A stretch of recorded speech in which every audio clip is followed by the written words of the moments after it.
অতিবৃষ্টির পানিতে ঘরবন্দি হয়ে মানবেতর জীবন কাটছে মিরপুরের মোল্লা কবির বস্তির বাসিন্দাদের। খাবার আর বিশুদ্ধ পানির সংকটে দিশেহারা হয়ে পড়েছে এখানকার মানুষগুলো। এমন সময় তাদের এই কষ্ট লাঘবে যুব ও ক্রীড়া প্রতিমন্ত্রী আমিনুল হকের নির্দেশনায় এসব পানিবন্দী মানুষের পাশে দাঁড়িয়েছে ঢাকা উত্তরের পল্লবী থানা অন্তর্ভুক্ত ৬ নং ওয়ার্ড শ্রমিক দল। বৃহস্পতিবার রাজধানীর মিরপুর ১২ নম্বরের মোল্লা কবির বস্তিতে এসব পানিবন্দী মানুষের মাঝে রান্না করে খাবার বিতরণ করেছে সংগঠনটি। পানিবন্দী মানুষের পাশে দাঁড়াতে যুব ও ক্রীড়া প্রতিমন্ত্রী আমিনুল হকের নির্দেশনায় বিভিন্ন উদ্যোগ গ্রহণ করা হয়েছে, এমনটি জানিয়ে পরিস্থিতি স্বাভাবিক না হওয়া পর্যন্ত এসব অব্যাহত থাকবে বলে জানান পল্লবী থানা শ্রমিক দলের আহ্বায়ক ও ভারপ্রাপ্ত সদস্য সচিব।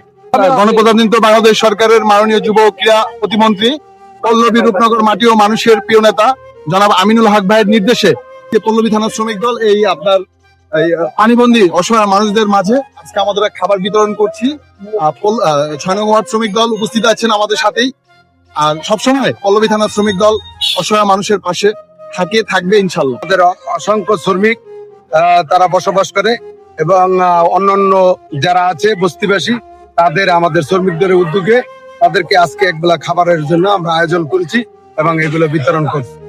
পানিবন্দী মানুষের জন্য থাকা, খাওয়া ও চিকিৎসা সহ সকল ব্যবস্থা করতে দলীয় নেতাকর্মীদের যুব ও ক্রীড়া প্রতিমন্ত্রী আমিনুল হক নির্দেশ দিয়েছেন বলে জানান ঢাকা মহানগর উত্তর বিএনপির এই যুগ্ম আহ্বায়ক।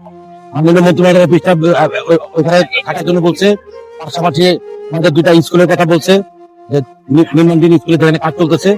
এখানে আমাদের যারা পানি বন্ধু হয়ে আছে মানুষ, যদি থাকার কোনো জায়গা না থাকে সেখানে তাদেরকে আশ্রয় দিবেন এবং সার্বিক করবে। এই সময় ঢাকা মহানগর উত্তর শ্রমিক দলের সদস্য সচিব কামরুজ্জামান, ঢাকা মহানগর উত্তর বিএনপির যুগ্ম আহ্বায়ক মাহবুব আলম মন্টু, ঢাকা মহানগর উত্তর শ্রমিক দলের আহ্বায়ক কমিটির সদস্য এহসান চৌধুরী, পল্লবী থানা শ্রমিক দলের আহ্বায়ক বশিরুল আলম, ভারপ্রাপ্ত সদস্য সচিব বেলাল আহমেদ সহ পল্লবী থানা শ্রমিক দলের বিভিন্ন পর্যায়ের নেতাকর্মীরা উপস্থিত ছিলেন। Imran Khan, the news, Dhaka. দেশে দেশে সবার সাথে দ্য নিউজ।